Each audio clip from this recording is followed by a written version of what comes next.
Good evening and welcome to another edition of the Big High School Sports Show on 98.9 WXCO, online at WXCO.FM, mobile devices and Alexa by searching WXCO, and on the Civic Media app. You can also join us on YouTube.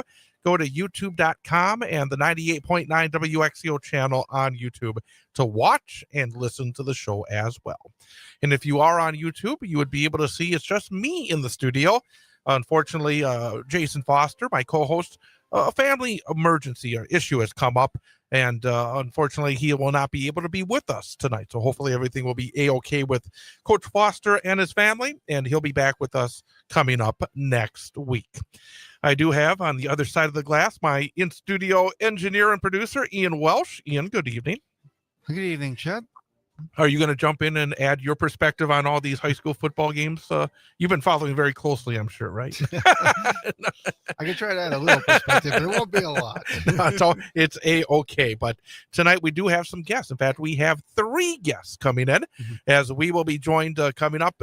We're actually flipping. Normally, we have the coach guests in the first hour and the student-athlete guests in the second hour. Well, tonight, it's going to be our student-athlete guests coming up here in hour number 1. We'll be joined by a pair of Newman Catholic High School Cardinals as Tristan Fisher, and also Griffin Pent, pair of Cardinal seniors, will be with us coming up at the bottom of this hour at 6:30. So we'll talk to Tristan Fisher and Griffin Pent coming up at 6:30.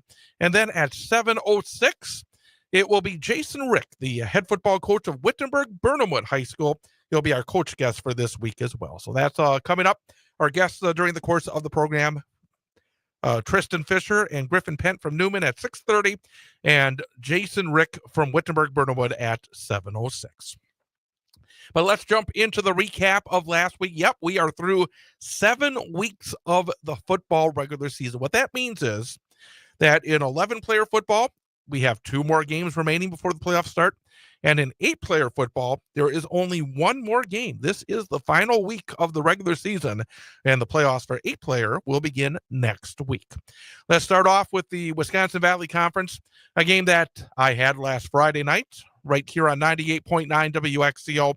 Saw the Marshfield Tigers earn a big win for their number 1 conference championship hopes and also playoff hopes as Marshfield defeated Wausau West by a score of 40-22. With the victory, Marshfield improves to 3-4 overall, 3-1 in the Wisconsin Valley Conference.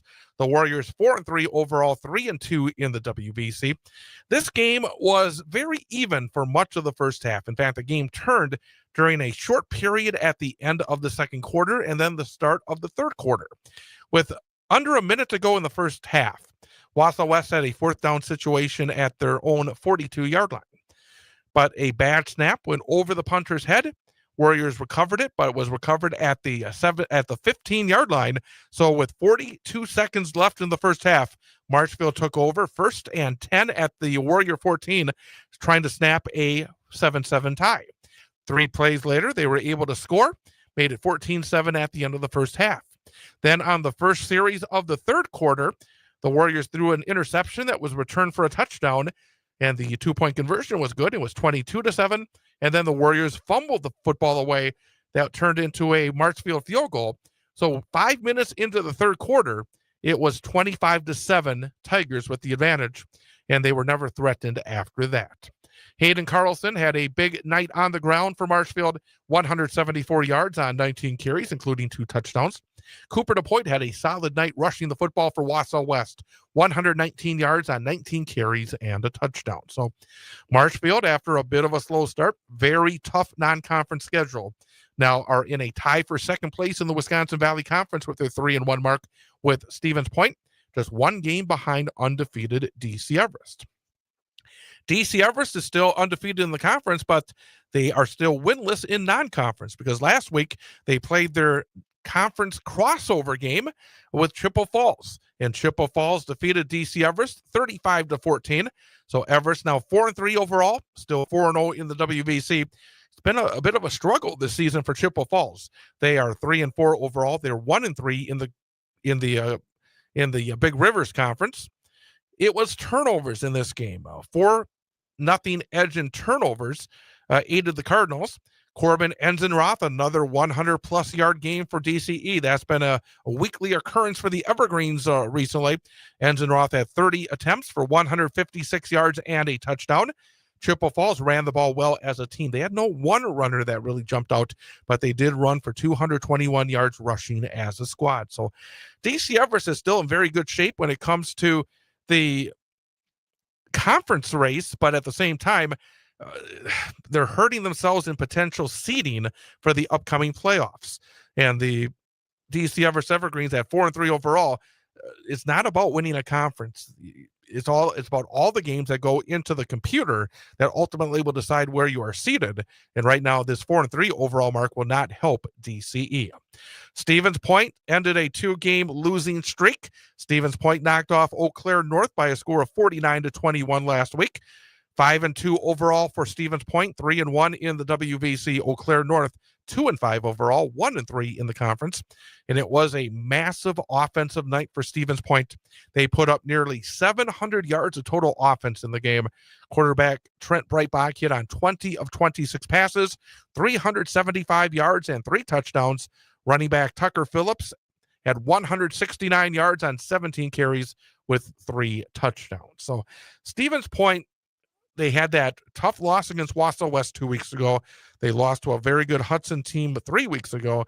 But despite the fact they are a game behind DC Everest in the conference, seeing both teams play, it feels as though perhaps Stevens Point, with their pass game and their run game, the quarterback injury when it comes to DC Everest, Stevens Point might be in a very good spot going into their Wisconsin Valley Conference showdown at Gerke Field on Friday night. And then it was the battle of two teams looking for their first win of the campaign. Eau Claire Memorial hosted Wisconsin Rapids last Friday night. And in the end, it's Eau Claire Memorial earning that first win, defeating Wisconsin Rapids Lincoln by a score of 29-20. So Memorial now 1-6 overall, 1-3 in the Wisconsin Valley Conference. Wisconsin Rapids drops to 0-7 overall, 0-5 in the league. Aaron Gundlach completed 18 of 31 passes for 202 yards, 3 touchdowns for the Old Abes, added 64 yards on the ground for Memorial as well. So looking at the WVC standings after week number 7, you have DC Everest at 4-0. Stevens Point and Marshfield tied for second at 3-1. Wausau West is at 3-2. They are currently in 4th place in the conference standings.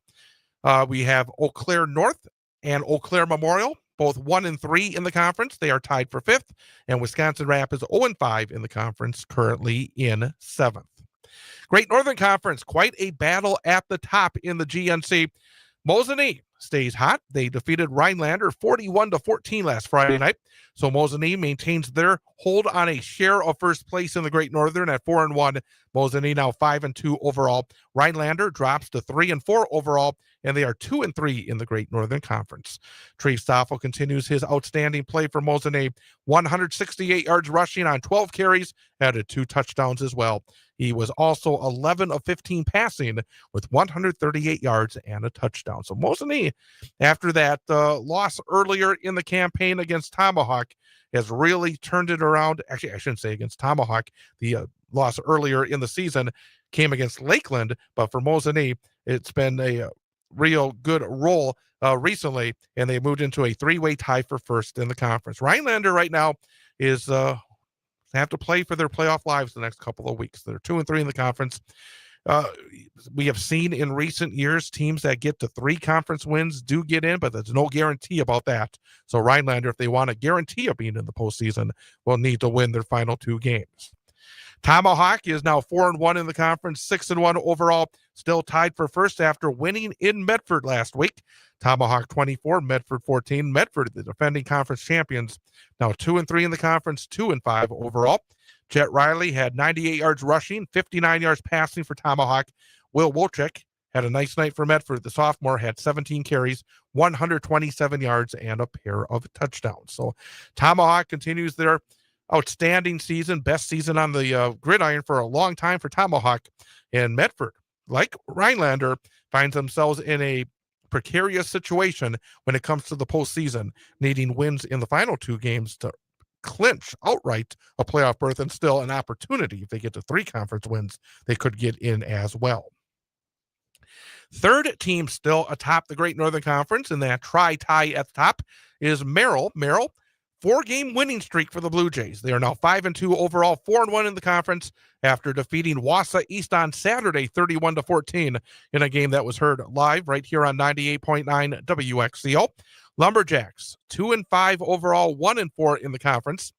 It was a scoreless tie until very late in the first half. Merrill had the ball on their own 41-yard line, and then Cole Rudai threw up it looked like a bit of a prayer, but he got answered as cutting in was Keelan Allen, made the grab. It looked like it surprised the secondary of Wausau East.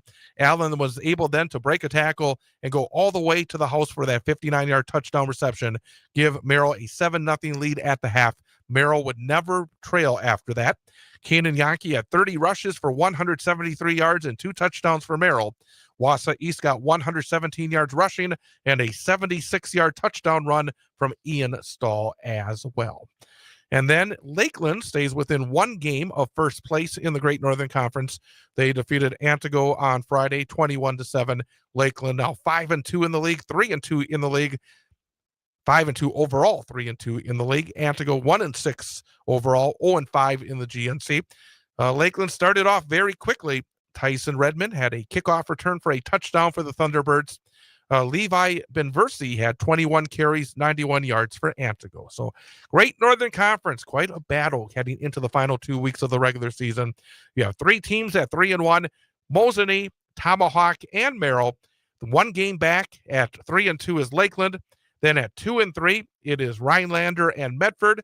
Wausau East is 1-4 in the GNC, and Antigo in the cellar at 0-5. CWC Large, also a very, very intriguing battle for the conference championship. Stratford, who started their season off with a pair of non-conference losses, now have won 5 straight in the CWC Large. They defeated Marathon last Friday night, 35-6. Brady Berg, 8 of 11 passing, 216 yards, 3 touchdowns, and his number 1 target was Colton Bright. Bright had just 3 grabs, but for 124 yards and 2 touchdowns for Stratford. So Stratford, again, after that bit of a slow start, they are playing some outstanding football, and they have put themselves in a position again for a conference championship. The team they're battling is Amherst. Amherst did not have it easy last week at Wyawega Fremont. Amherst stays perfect, 7-0, 5-0 in the conference, holding off Wyawega Fremont by a score of 27-21. Wyawega Fremont now 1-4 in the conference, 3-4 overall. Michael Gladowski ran for a touchdown, threw another, a 16-yard connection to Sully Perkins on a 4th and 11 to lift Amherst. Amherst never trailed in this game, but after Wyawega Fremont scored with 2:35 left in the 4th quarter to cut the deficit to 27-21, Wyawega Fremont then was able to recover an onside kick. They had the football in Amherst territory, but an interception would put the finishing touches on the W for Amherst. Carter Birdyshaw was 9 of 22 passing, 116 yards, a touchdown, and 2 picks for Wyawega Fremont. Wittenberg-Burnhamwood, they are now 4-3 overall, 3-2 in the CWC Large. They win in Colby last Friday, 52-33. Colby now 1-6 overall, 0-5 in the conference. Caden Yeager ran for 189 yards and 4 touchdowns on only 11 carries for Wittenberg-Burnhamwood. Luke Hanula led Colby with 179 yards rushing and a touchdown. We'll learn more about Wittenberg-Burnhamwood, their team, and their season coming up at 7:06. We will be joined by the head coach of the Wittenberg-Burnhamwood Chargers and find out again about an interesting season for Whitburn, because it's a team that lost their quarterback even before the first snap of the season, and they were had a couple of very tough losses in overtime this season, and we'll find out about this ebb and flow with Jason Rick, the Charger head coach, coming up at 7:06. Spencer Columbus earns an upset, a bit of an upset, as they went to Loyal Greenwood and beat Loyal Greenwood 26-16.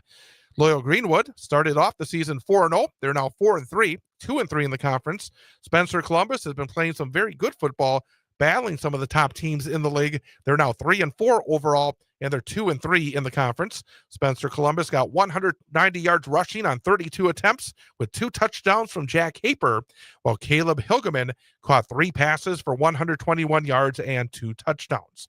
Jake Lindner was 10 of 18 passing, 174 yards, 2 touchdowns for Loyal Greenwood, while Kane Tufar had 5 catches, 103 yards, and a score. So looking at the CWC Large, you got Stratford and Amherst leading the way at 5-0 in the conference. And then there is a gap as Wittenberg-Bournemouth is 3-2 in the conference in third place.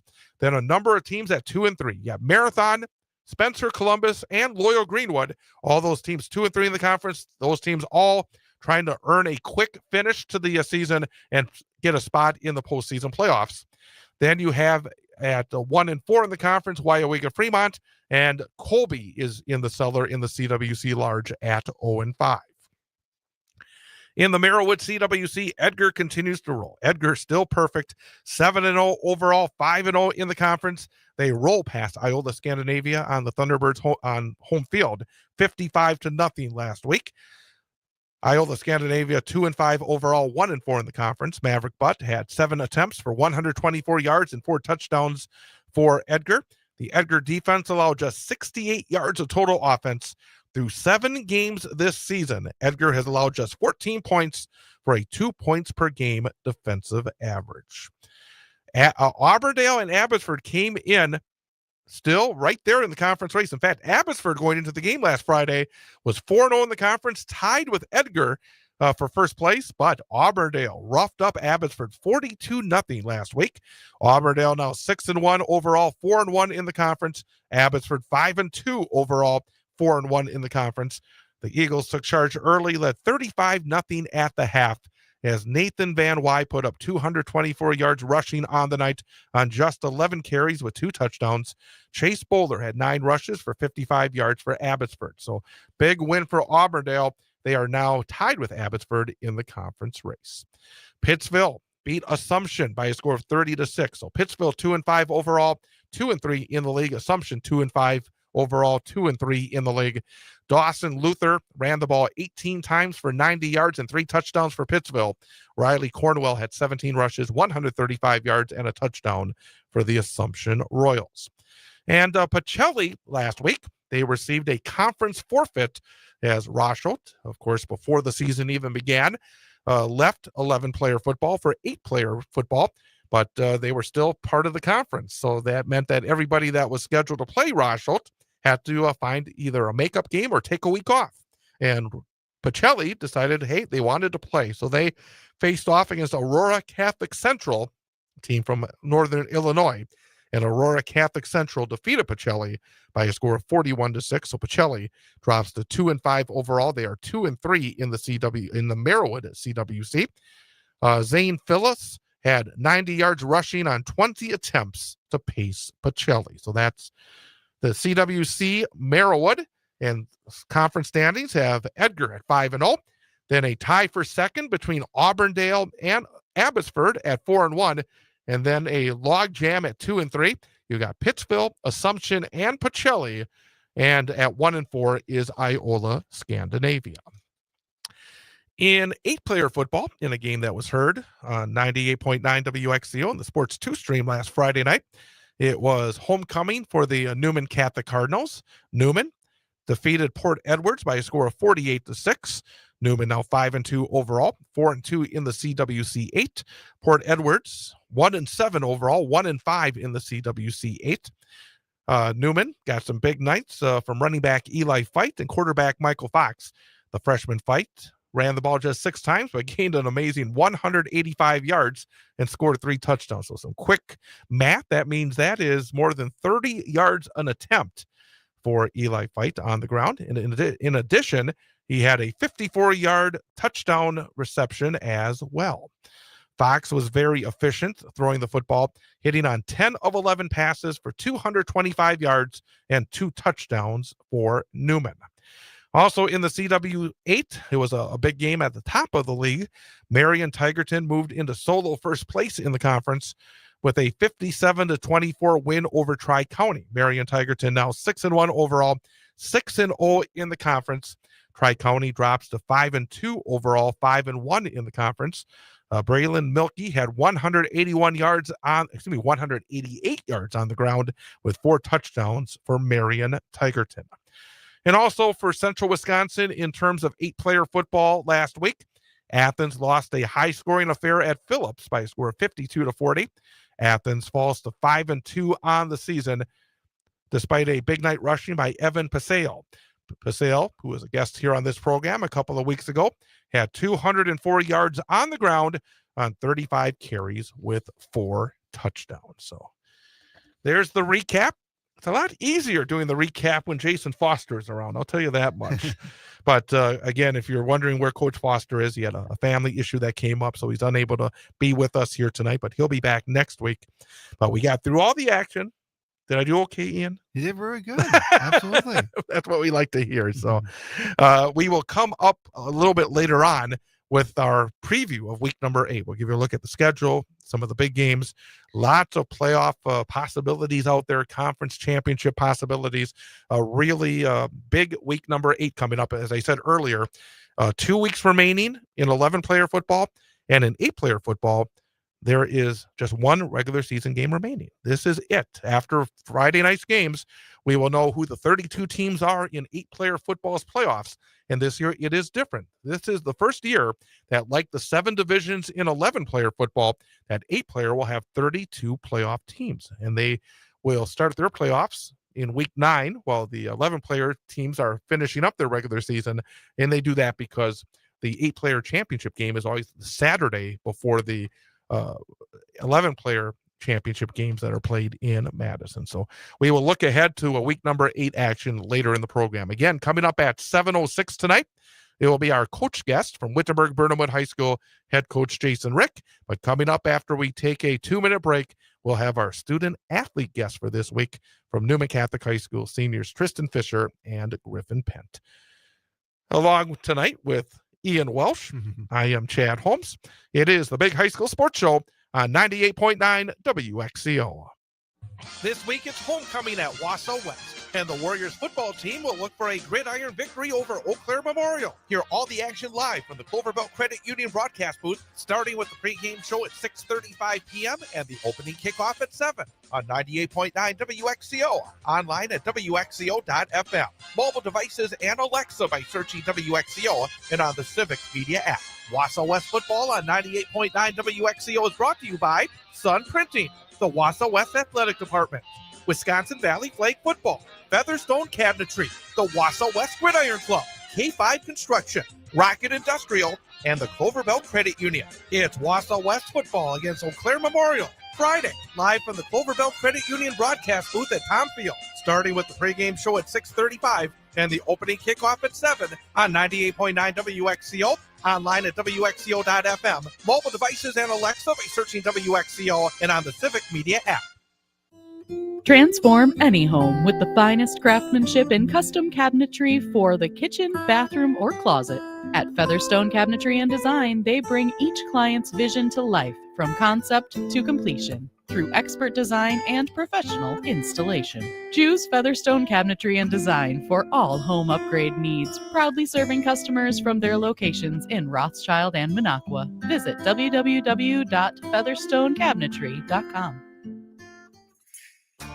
For more than 60 years, Sun Printing has been Central Wisconsin's printer of choice due to their commitment to quality, creative solutions, and dedicated service. Sun Printing's team offers you a wide spectrum of services. Whether you need vehicle graphics, offset, digital, large format, graphic designer mailing, they print everything under the sun. No project is too big or too small. So give Sun Printing a call at 845-4911 or visit them online at sunprinting.com.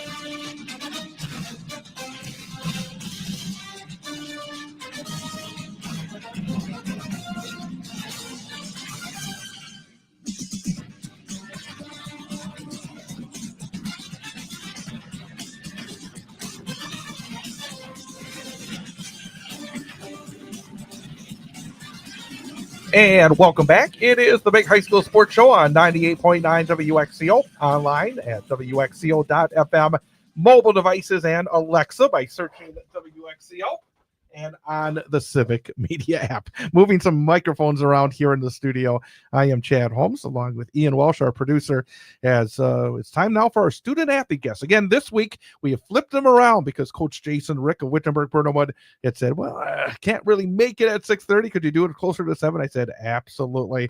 And thanks to our student-athlete guests, Tristan Fisher and Griffin Pent, for moving the time up, and thanks for coming on over tonight, guys.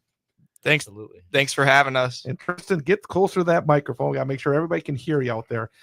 I guess we're going to start off by talking generally about your season and for both of you, because you were part of the team from a year ago as well. The last 2 years have not been easy, have they? Because both last year and this year, you've been having to fight a lot of injuries. What has it been like having the ebbs and the flows where there's been a lot of highs in terms of really good production, a lot of wins for your teams, but at the same time seeing your teammates go down and having to go through a lot of adversity? I guess, Tristan, for you first, and then we'll go to Griffin. But Tristan, I imagine the last 2 years have been a growing experience for everybody on the Newman Cardinals. Absolutely. I mean, it hurts seeing our guys go down. I mean, it hurts going down yourself, but I think we've come a long way. And even with losing those guys, we're still a strong team. And Griffin, it's even bigger for you because you've had blood to go down. Your brother's not been in the lineup for a number of weeks, but the good news is he'll be back. But generally, the last couple of years, I mean, there's been a lot of adversity for you and your teammates. How have you been trying to handle that in terms of week to week and knowing that there have been so many challenges last couple of seasons? Yeah, there's definitely been a lot of ups and downs, but just trusting in coach and his game plan that he's going to put us in positions to succeed. And it's you got to have some young guys step up every once in a while. So seeing them do that is really good. Also, one of the things that's been noticeable is that there's been a lot of movement for positions and for players because you have to do it. I'm going to ask both of you about your positions, the positions you've played, and where you are right now. But Tristan, what positions have you been playing this year? This year, I started off at running back, and just the last game, I got moved to tight end, and I'm loving it a lot. Get to block, get to get the ball, get the ball on handoffs, get to do a bit of everything. I'm loving it. And Griffin, what about you? This year I've been playing linebacker and receiver, but in years past I've played anything from quarterback to tight end to running back. So what is it like in these situations where, number one, I mean, for individuals moving around and having to be, I guess, ready to move around? Because for your guys, we've seen, I think the game against Marion, you were down to your fourth center. I mean, it was like, it was getting really, really thin. Has it been a case where, no problem, we get whatever you need me to do? Has it been hard? Has it been something that you've almost put your arms around, the idea of doing whatever it takes to make sure that your team is successful? Yeah, it's definitely hard getting moved around, but I guess just you got to know what you're doing kind of at every single position, and understanding the playbook like that really helps out. And we plug in new guys here and there every once in a while because we need to, but usually after a while we get it going. And Tristan, I mean, you said start the year at running back and then moving around and using some of your blocking ability. How do you look at that when the coach says, hey, I would like to move you from one position to another? Is it says, hey, whatever I can do, I'm willing to do it? Absolutely. I definitely know that you got to make some sacrifices and do a special team, and I'm willing to do whatever that takes. 5 wins and 2 losses so far this season. How would you each describe the season so far? It's been, I think, a lot of really good highs, had a couple of tough games, but really battled, especially that Marion Tigerton game. How would you rate the season up to this point with so much still left to play for? I'll start with you, Griffin. I would say one word that describes the season is like unexpected. A lot of things didn't go the way we planned to, but we just adapt and we change with it. So. And Tristan, what about you? How would you describe this season up to this point? I'm really proud of how we played. I think losing a few guys, it's been hard, and we played our butts off. We play as hard as we can, and then I don't think we disappoint even with our losses. One of the thing about it is this season, this conference has some really good teams in it. I think it's actually really it's lifted. I mean, you look at a team like Port that was a tri-champion a year ago in your conference. They've struggled big time. Even Almond has had a couple of stubbed toes as well. When you look at the conference, has it been surprising to see Marion Tigerton up there, Tri-County up there, or was that something you guys were expecting going into the campaign? We expected Almond to be up there. They got that big back, Emmett Styles. Marion Tigerton, that is definitely a surprise. Number 0, Braylon Milkey. He's a tough running back to tackle, I'll tell you that. And Griffin, what about you? Has this been surprising in your conference so far this season? I'd say a little bit surprising, but you just understanding that it's going to be competitive no matter what. So kind of just, I don't know. I wouldn't say it's that.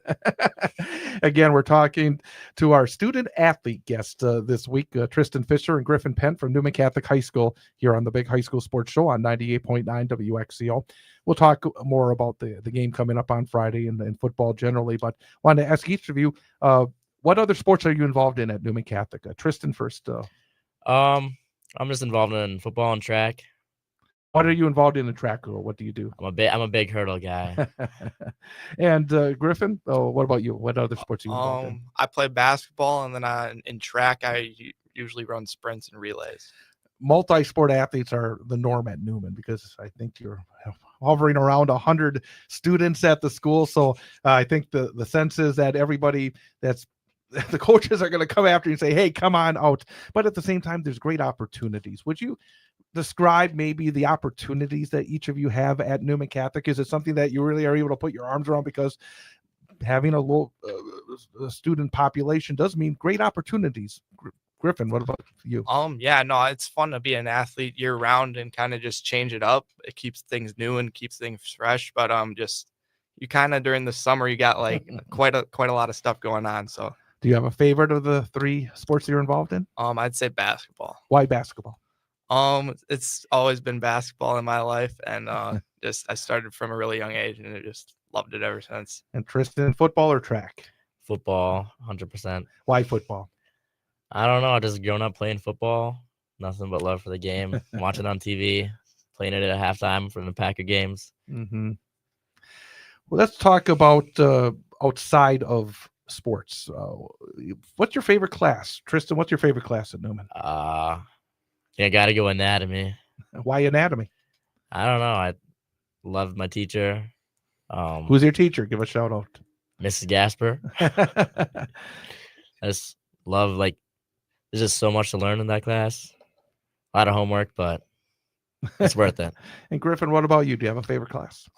This year I'd say physics of the human body. Shout out to Mr. Smith, but it's a fun class, and we go to the weight room for a lot of labs, so that's fun. Do either of you plan on going to college, or do you plan on going into the workforce? Yeah, I plan on going to college. What do you hope to continue being athletically involved as well?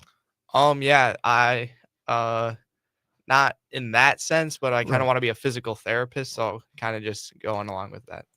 Have you decided where you're going yet, or are you still working that out? I'm still up in the air, but I'm kind of narrowing it down now. Tristan, what about you? Are you hoping to go on to college, or are you looking to get into the real world?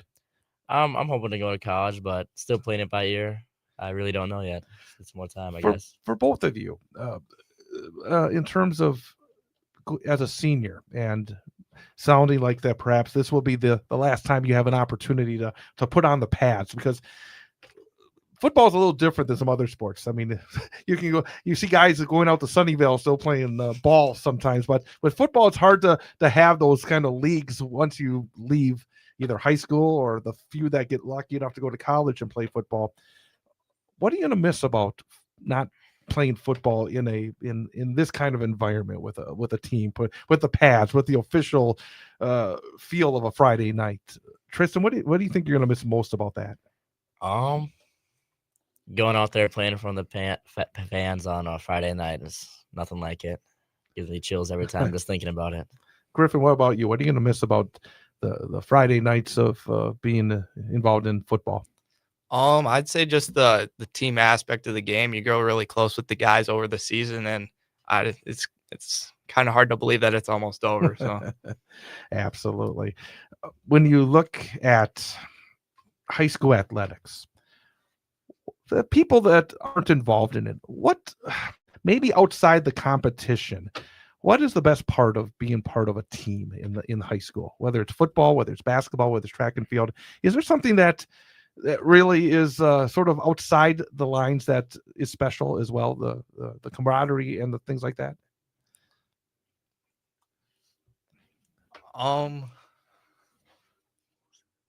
If you don't have anything, that's okay. It was not a greatly worded question. I would say just learning how to work together for a common goal. You all do your own part, you all contribute, and just learning how to come together and do that. Anything to add, Tristan? Or I don't got anything. Sorry. Nope, that's fine. Who's your favorite team to play? Favorite rival?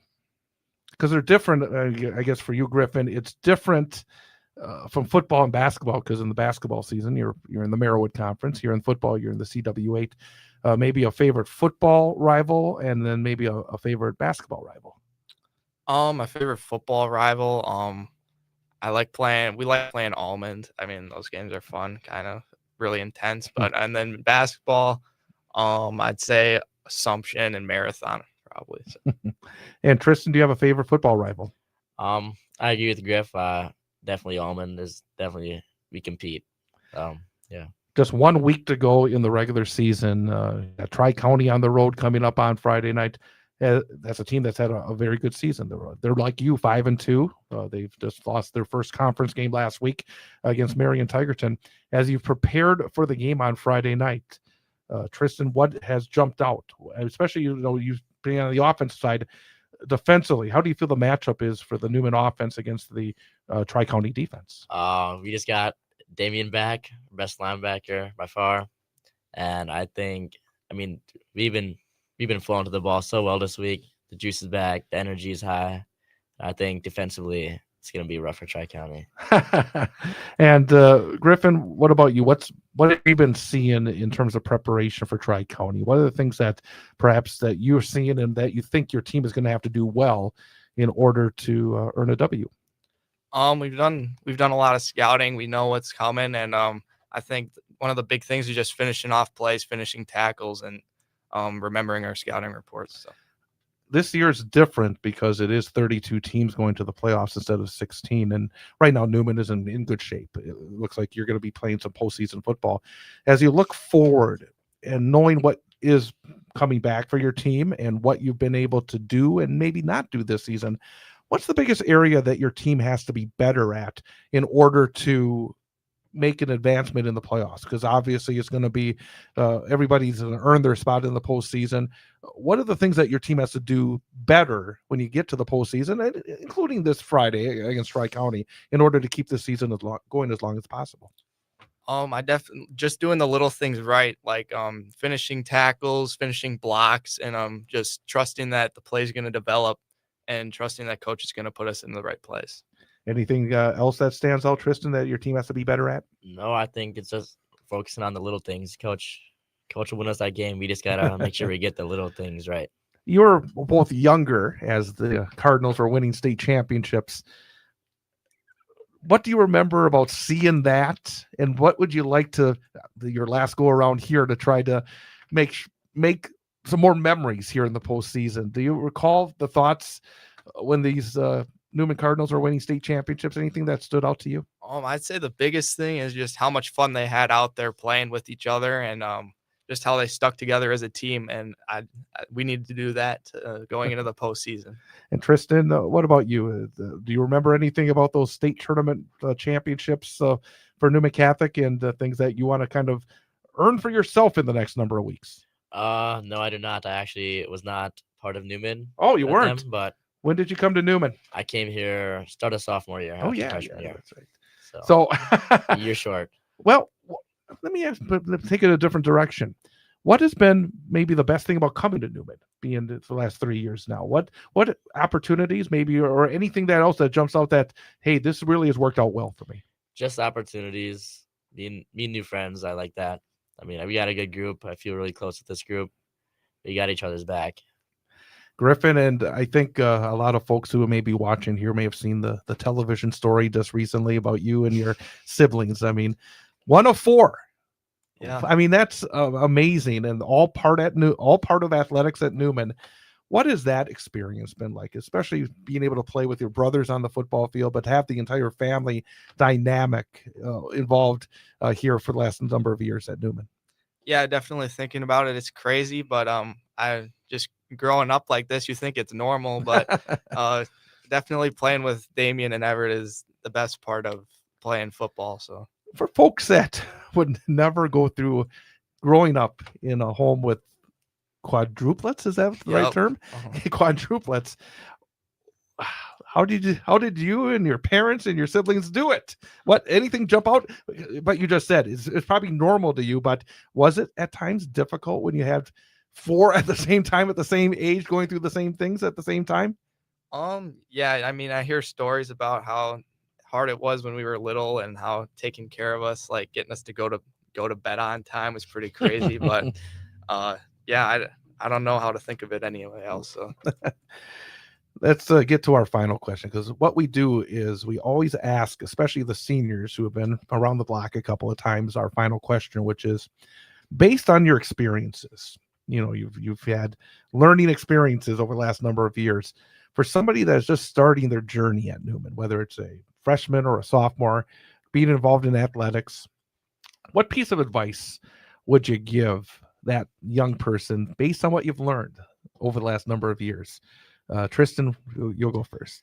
There's a quote from Vince Lombardi. It says, "The man on top of the mountain did not fall there," and you just gotta work for every bit, every snap. You gotta work, go full speed, and not everything just handed to you. You gotta work for it. Griffin, what about you? Any piece of advice that you'd give a younger student athlete just starting their journey at Newman? I'd definitely just say work hard. Go to the weight room, take that seriously, and then just if you have any setbacks too, like injuries, like just work harder.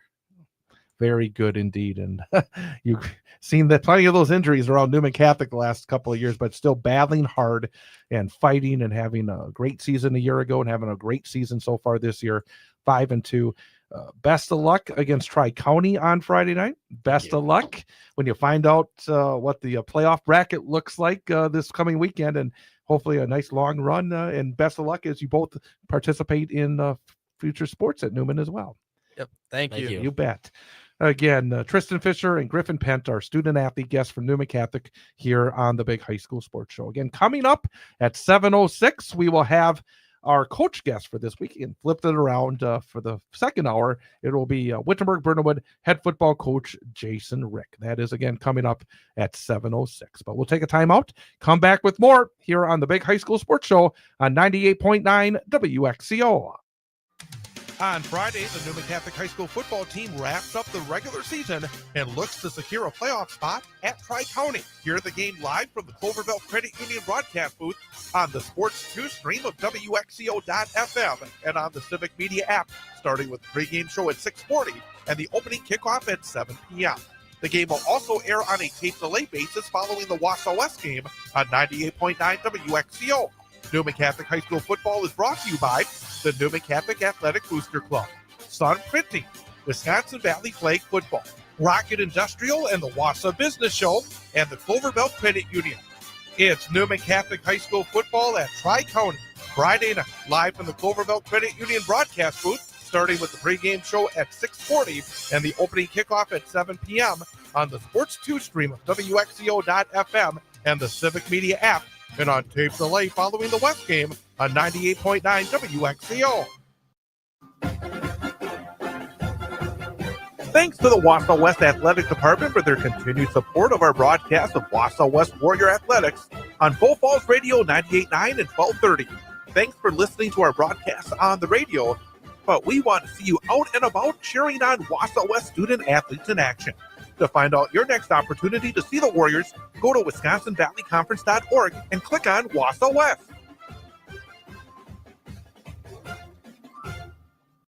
Rocket Industrial's mission to package with less is a commitment to making a future that's better for the next generation. Their recommendations help manufacturers across the nation package with less material, less waste, less time, and with less cost. Their engineers and experts provide data-backed solutions that positively impact your bottom line. When you work with Rocket Industrial, you're working with a partner committed to making a difference. Rocket Industrial, package with less. Learn more at rocketindustrial.com.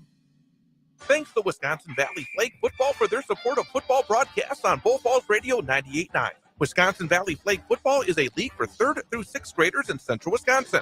Wisconsin Valley Flag Football is a fast-paced 5-on-5 league with small teams so everyone is in on the action. For more information on Wisconsin Valley Flag Football, go to their Facebook page or their website at wivalleyflagfb.com.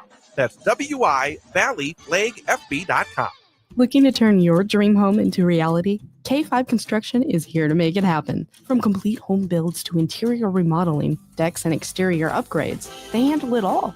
At K5, they focus on quality, excellence, and you. From design to final construction, they're with you every step of the way, on time and on budget. Whether it's your first home or your forever home, they're building your future. Build with confidence. Build with K5 Construction. Visit buildwithk5.com.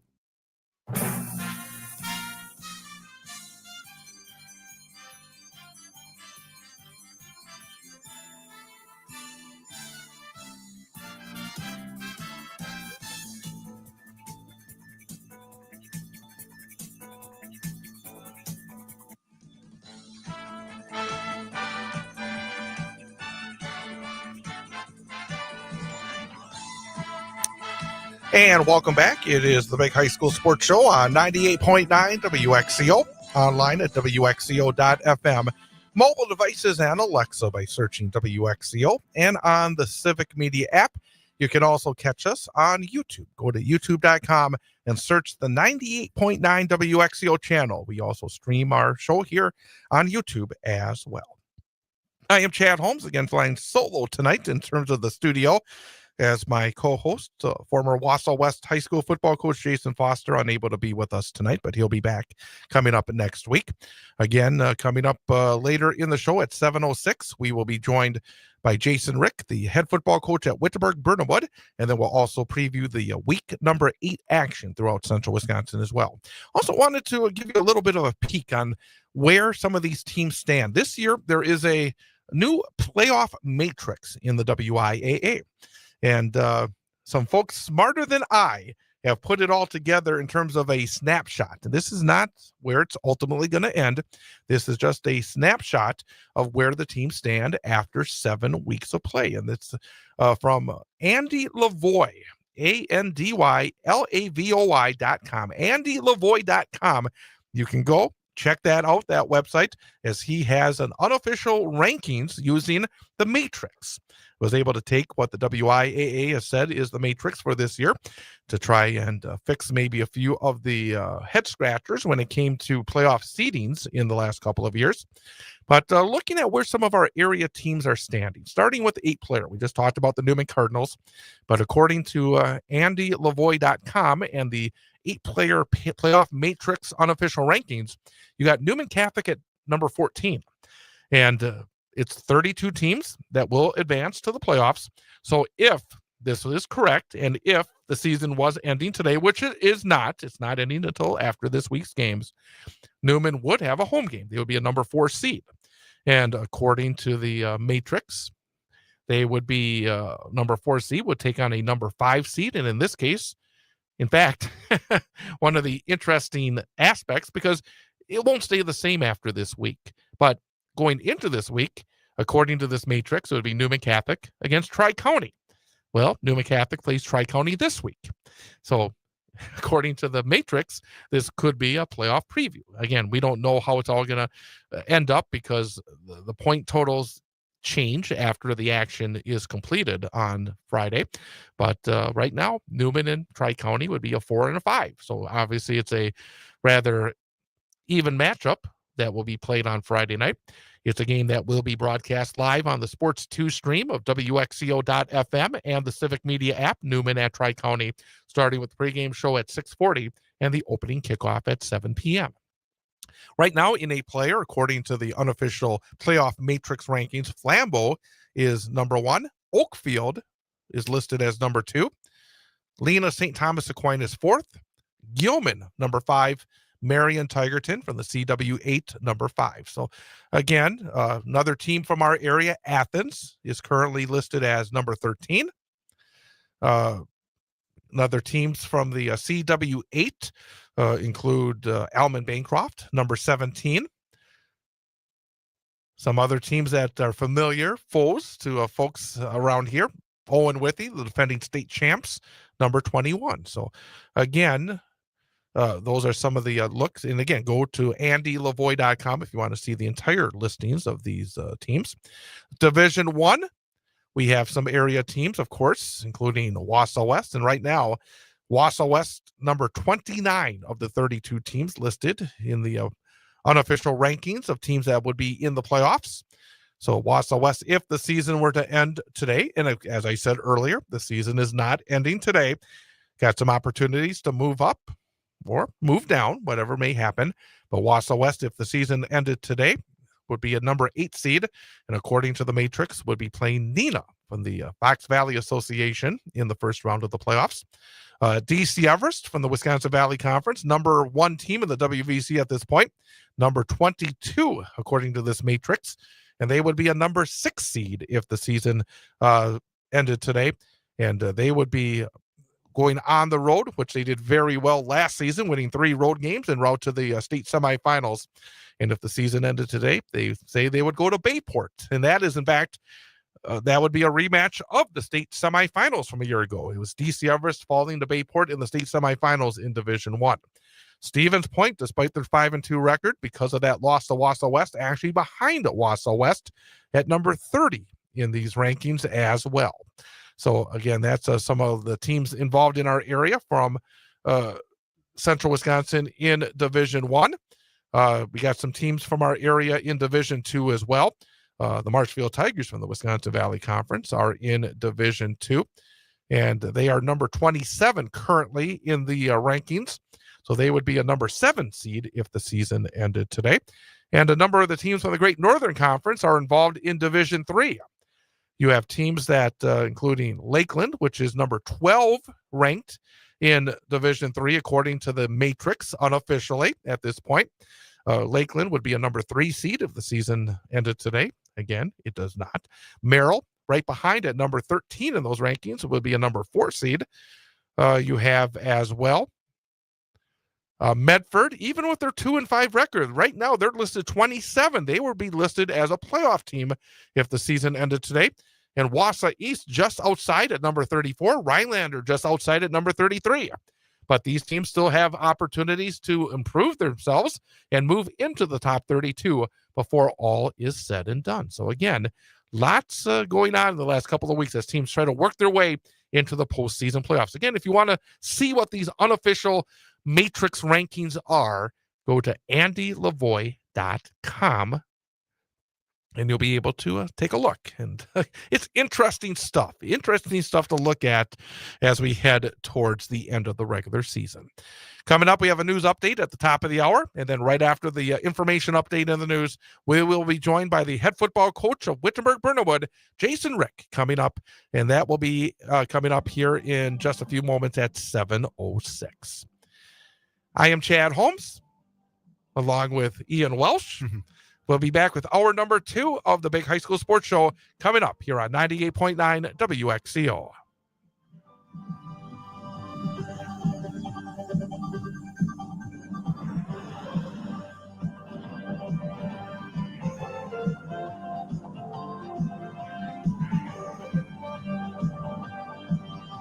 WXCO 1230 AM, W255DN Wausau, streaming at bullfallsradio.com.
Yeah, right now I just have the audio on, so. But you still need to put them on because then because we can't. I did put him on, but he's only in stream Yeah. with the audio. Oh, but I mean, Can you hear me? oh, yep. Can you hear me, Okay. Coach? Yep, I got you. Very good. Thanks for coming on. Hey, no, thanks for having me. No problem. I'm flying solo tonight because Coach Foster had a issue come up right before the show. So Okay. talk on it. I always like it when the coach is here to ask Right, those. yeah. Hey, it's all good. Okay, we're gonna just go backstage here for a minute, and then we're gonna start at 7:06. Okay, sounds good.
And welcome back. It is hour number 2 of the Big High School Sports Show on 98.9 WXCO, online at WXCO.FM, mobile devices and Alexa by searching WXCO, and on the Civic Media app. And again, also you can join us on YouTube, youtube.com, and the 98.9 WXCO channel.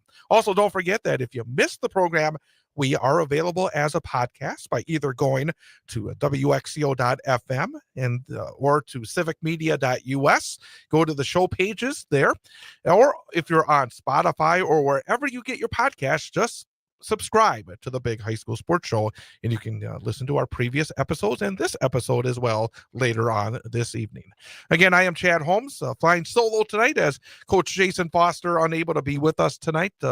He'll be back with us next week. But as we move forward, it's time now for our coach guest for this week. And we're very happy to welcome the head football coach of the Wittenberg-Burnhamwood Chargers, Jason Rick. And Coach, first of all, thanks for coming back on the program. Yeah, thanks for inviting me. I got to tell you, this season, as we've been following your team along with the other teams here in Central Wisconsin, one thing that jumps out about your team, it's been a gray hair special kind of year. You've had some very tight games, a couple of overtime games. You had the big comeback win a couple of weeks ago in the fourth quarter against Loyola Greenwood. I guess to start off, it has been quite a roller coaster for your team, hasn't it, this year? Yeah, it's been a huge roller coaster. Probably not what any of us expected, early on from when the season ended last year. But it's high school sports, and you got to make what it's worth right now. It really started in the preseason, didn't it, with the loss of your quarterback? Yeah, that was a big loss. When we had a lot of high hopes for Bryson, going into the year. He was going to be a 4-year starter. Really took the helm last year and really, learned a lot early on last year and really became a really good leader. And all off season, we looked at him and then we had to make some changes, and that's where we're at now. Bryson Schmid we're talking about, and I wanted to ask you about him because one thing about high school athletics, it's so limited. You don't get a chance to redshirt. It's it goes by so very quickly for these young people. what's it been like, I guess, for the program or for this young man to try to make sure that he's still very much part of it? Because I imagine that's important, because you don't get this time back, and that's really sad, I think, for high school athletes who get hurt. Yeah, no, it extremely is. You nailed it on the head. It is sad. A kid who, I can look back at in my classroom in middle school and think, hey, this kid's going to be something special, and him working, his whole athletic career to this year. Everybody looks for their senior year and their football year, and he's got such a good head on his shoulders, though. He really does. He's still a part of the team. He shows up in practice when he doesn't have physical therapy. He's actually called a couple games at our middle school, helped out the 8th grade, and he's called a little bit of offense. And those kids really look up to him. They really enjoyed that. When we've had a split squad in middle school, he's volunteered to go down and help out the 8th grade, and those 8th graders love that because they've watched Bryson for the last 3 years on the varsity field. And but he's got a bright future ahead of him. He's going up to Duluth. They're excited to have him. He's excited to go there, and I'm just really happy that he's got another chance at football after this year. Let's go into your coach's room, go between the lines, because number one, you think about the young man, but then you have to think about how you're going to replace a really, really important player. Absolutely. What were the discussions like after that, where you had to go back and kind of figure things out? Yeah, that's where we had to start all over. We thought we'd move. Our quarterback position the last 5-6 years has really been the key part of our offense. Dating back to 3 quarterbacks ago, and going ahead, it's like we dabbed Bryson, and Bryson took all the reps last year, and we kind of put a lot in that pot, and going to it, we threw around some ideas, and we thought we were going to move Caden Yeager there originally, just because he's a tremendous athlete, and he's just a playmaker. And we had a junior step up with Bo, and he looked really good during our scrimmage, and we said it'll be better if we can spread Caden out, or we can move him in the backfield, and we can just do a little more things with Caden outside instead of just putting him at quarterback. So that's where we ended up going with. Looking at the season so far, we'll kind of delve into the rest of your team, but you had a nice win to start off with. The Bonduel was always a kind of a thorn in the side of everybody. It's been a long time rivalry back in the old days, conference rivals, and then of course had overtime games against Tomahawk and Stratford in weeks 2 and 4. Yeah. How would you let's kind of take the first half of the season, because again, you got a new quarterback, you're trying to find your way. I imagine it's very exciting to beat Bonduel, and then to lose a couple of heartbreakers like you did against Tomahawk and Stratford. Some adversity early for your guys, wasn't there? Yeah, like you said, our conference is strong from top to bottom. You can't take a week off, and that's why you're playing through adversity. It was huge. It was a huge win with Bonduel. They were one game away from state last year, bringing back a lot of key pieces.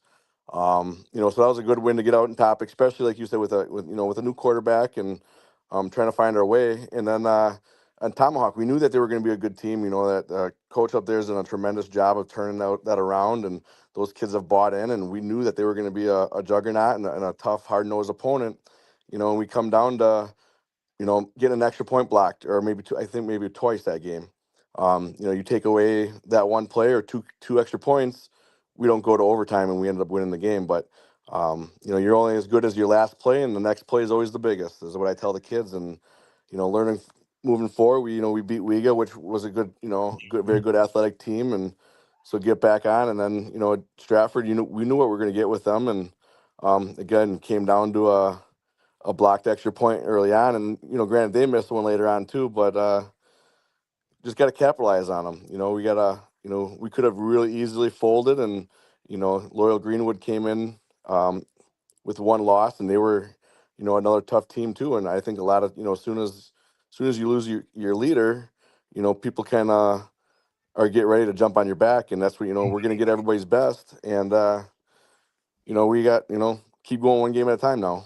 Let's talk about the end of the Loyal Greenwood game. You've had the game against Stratford where they scored late to force OT and then win it on a field goal. And then Spencer Columbus and again, I think they're one of the underrated teams. Yep. They played tough against everybody this They- year, and they finally turned tough into wins the last Yep.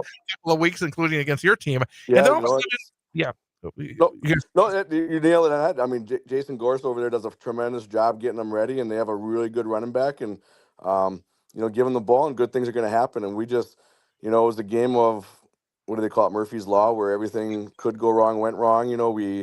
We kind of had, I think we had 3 interceptions we thrown. We just couldn't get, when we were moving the ball, something would, we'd kill ourselves in shoot ourselves in the foot with a penalty to move us back. And, we had a rain delay to start. So then you had to keep those kids occupied, and, trying to corral 16, 17, 18-year-old kids in a locker room isn't always the easiest. And, but they played extremely well. And, Loyal Greenwood, we had to grind it out. We had to get a little momentum. We had a couple big stops. They scored on 2 big pass plays, and we found a way to win. Did it feel like, as you got to the end of that game, that in a sense the season was a bit on the line there? Oh, 100%. I mean, you look at that, every win's important now with the new playoff format. And, we going into that, we knew we had to turn things around, because I think if we would have lost that game, it's just, you lose 2 or 3 in a row there, and it's hard to recover, and then you get the wheels would fall off. And I think it was hopefully we can say it's a turning point in our season, and we can straighten it back out, find a way to make the playoffs, and maybe make some noise in the playoffs. Let's talk a bit about your team. You mentioned Caden Yeager. He had a big game against Colby last week. I'm looking at the numbers, and it's hard to average 11.7 yards per carry. That's not easy to do. Can you talk a little bit about what he does? He just works hard. He's got great top end speed. He's agile. You can put him out. You can catch the ball.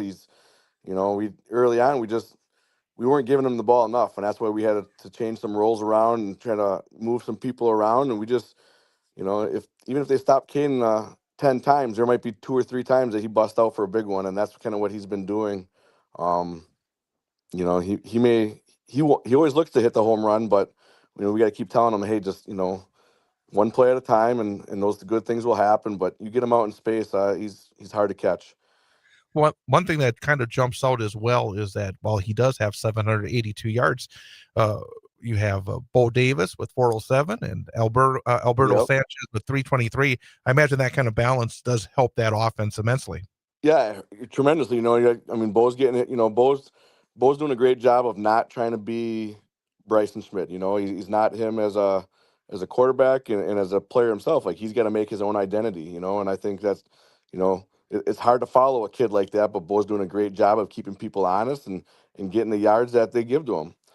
We know that people are going to key against Caden and try to take away the big play, which is going to open things up for everybody else. And Alberto's been running extremely well, up the middle. He's our toughest kid overall, our strongest kid from the weight room down, and he's worked really hard in the offseason. He's always been a lineman, all his whole career, and we moved him kind of to a fullback, tailback spot, and he's worked hard and he's earned everything that he's got.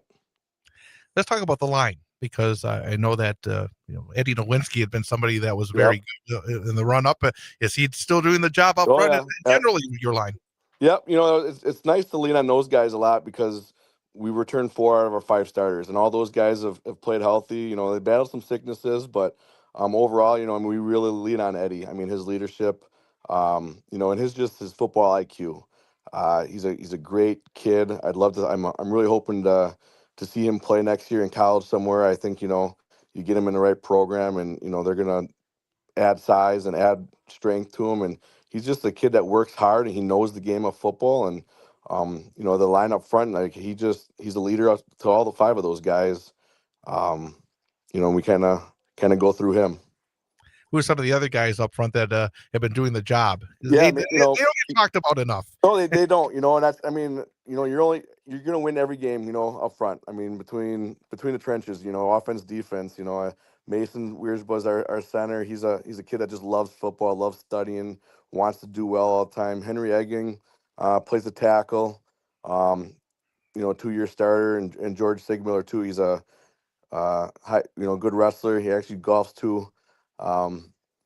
I think he's one of our top golfers in our conference. But just they really work well together, and they're multi-sport athletes, and they just it's nice to have that continuity behind them for those last 2 years. Looking at the defense, for the most part this year, it looks like you've been very solid. Yeah, our defense has been our backbone of our team this year. It truly has. When our offense has been sputtering, you got to tip our hat to our defense for keeping it in every game. Between, I know the Spencer game, it looks like we lost by 3 touchdowns, but a lot of them came down to our offense, a pick six and turning the ball over late, and it just kind of got blown out of proportion. But our defense has really played well. I'd say up until last week where we played Colby, where they might have just gotten complacent. We knew Colby was a struggling team this year, and I think those guys just kind of took a play off, and they learned real fast that you can't take a play off in high school, because no matter who you are, you're going to score. And I mean, Colby put up 33 points on us last week, and I think it was a good eye opener going, hey, you have to work hard every single play, every single week, no matter who you play. Again, we're talking defense. Yep, go ahead. I'll just reset things to let people know we're talking to head coach Jason Rick of the Wittenberg Burnhamwood Chargers here on the Big High School Sports Show on 98.9 WXCO. And I guess, continuing the defensive talk, you said it. I mean, you give up. Wyoming Fremont's a team that often puts up big numbers, 7 points. I mean, Stratford 13 in regulation, yep. Outstanding. Loyal Greenwood 16, and that's a great foundation to build on, isn't it? Oh, absolutely. When you can lean on your defense, going, hey, they're going to keep you in the ball game. If you can, get a couple scores and get a lead, you're gonna lean on them. And those guys just play really well together. We got some real good kids, real good athletes in the secondary that we trust to play the one-on-one matchups, and we got some. I say our D line is our deepest. We're able to go, only 1 2-way starter on the defensive line, so that gives those guys a lot of fresh opportunities. Where a school our size usually not able to. Usually they're playing both ways. So I think that's really helpful, having 3 out of our 4 defensive linemen playing one way. They're always at 100%. They work hard, and they're fun to watch. You touched on it a bit earlier about this conference. I mean, it is really a good conference when you look at some of the teams that are 2 and 3 in the conference. I don't think anybody would overlook, again, Spencer Columbus. You got a 2 and 3 conference team on Friday against Marathon. Yep. Loyal Greenwood's now 2 and 3 in the conference. I mean, these are the teams that are below 500, in addition to the Amherst, who's undefeated, and Stratford 5-0 in the conference. This conference is really loaded, isn't it? It is from top to bottom. It truly is, and that's why you look at these scores, and you can't go off of scores, because you look at, we beat Wega. I can't remember the score, but we beat them by 20. Yeah.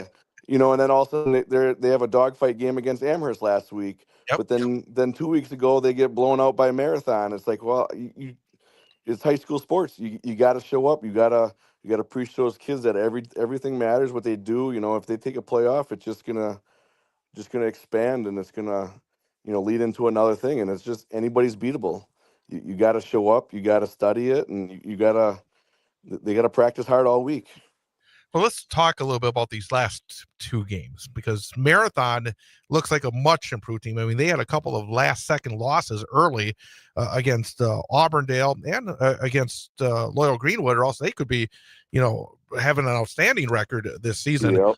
They got True Thurs, who's been putting up big numbers. They got some good receivers and everything else. It looks like a really big challenge on the road on Friday. It's not going to be easy. We know that they got some real good athletes, and the numbers that they've been putting up, and then their offense. It's you got to be able to stop everything. You got to be able to stop the pass, and you got to be able to honor their run. Otherwise, they're going to beat you 1 of 2 ways.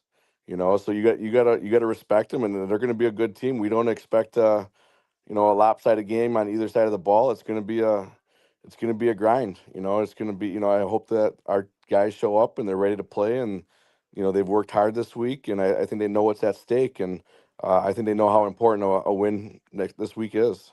I know that you and everybody else is focused completely on Marathon. I want to ask a general question about your Week 9 game against Amherst, who's right now undefeated and could be playing for a conference championship. They got a big game, to say the least, coming up this week. But how do you look at, let's let's knock on wood here and say, hopefully that you'll be playing some playoff football in level 1. Is having a game like that in week 9 a good thing to kind of ramp up into the postseason? Oh, absolutely. You want it to be an important game. You want it to matter. Otherwise, you get, you take a week off and you try to just go through the motions. Well, then you're a week behind, and then who knows what happens that first week of playoffs. So, I think going into that, you want to win every time that you're on the field. And I think you're just going to take away a lot of positive things that, hey, we want to be hitting on all cylinders going into it. And hopefully that we have an extra week after week 9 that we can continue to build on. We like to ask our coaches, look beyond here what's happening this season and at the varsity level about the state of the program. And Wittenberg-Birnhamwood has done such a nice job in recent years, really becoming a force in the CWC large and a very good conference, and being able to compete on a week in and week out basis with schools like Stratford and Amherst and the rest of these schools in this conference. But as you look further down in your program, how would you grade the state of play within the entire program? Is this something that you feel like you have some seeds in the ground that are going to sprout and keep Wittenberg-Birnhamwood among the top half of the CWC large for the foreseeable future? Yeah, that's our goal every year. Our goal is obviously, put everything in this year, and then, we want those kids to enjoy it, come back, build off their success, and have those kids, experience success at the JV level, and hopefully that, they can continue to, you get kids to step up and become leaders and a new identity. We're going to lose 16 guys, and it's going to be hard to do that. But it's going to give a lot of kids opportunity to play. And some of the guys now that are already playing that you hope to just step up even more and become better leaders and moving the program forward and continuing to build off the success that we have had. Are numbers generally good at Wittenberg-Birnhamwood for football? Yeah. Any small school is going to go through, ups and downs, and as long as you don't have 2 or 3 classes in a row with low numbers. But I think, that winning mindset, and, you're going to get all those athletes out that, normally, maybe they're just basketball guys or basketball. Like, football is a sport that you can just play your junior and senior year, never played before, and have success. And we're starting to see that, we're more and more where guys have never played in the youth program and haven't played early on in their high school, but their buddies are winning on the football team and they want to be part of it, and they end up coming out and actually doing a lot to contribute to the program. And I wanted to touch on the changes with playoffs and the qualifications and the matrix and everything else that is involved. How do you look at that? Yeah, well, I kind of forgot all about it, to tell you the truth. And then that I think that playoff just came out, like the playoff qualifiers, like their prediction or whatever. And right, I kind of, you look back and it's like, okay, that Tomahawk loss now really plays a factor, not just, not winning, not having a winning record in conference anymore. It's just that would have helped add more points. And I'm not 100% understand the whole thing. I get the logistics of it, but I don't know how you get all your points. And I like it. I think it's a good thing, especially moving your top 4 seeds. When you have especially a conference like us with Amherst and Stratford, like, you don't want to necessarily be paired up with all of them in the same regional going into playoffs going, hey, one of these teams is good enough to go to state. We shouldn't have to beat up on each other since we've already beat up on each other during the regular season. So I think it's a good thing to have. And I guess kind of wrap it up as you head down the stretch with 2 really tough games coming up and then hopefully a playoff run as well. What is the biggest area that your team has to be better at to be successful against Marathon and Amherst, and then hopefully in the postseason tournament as well?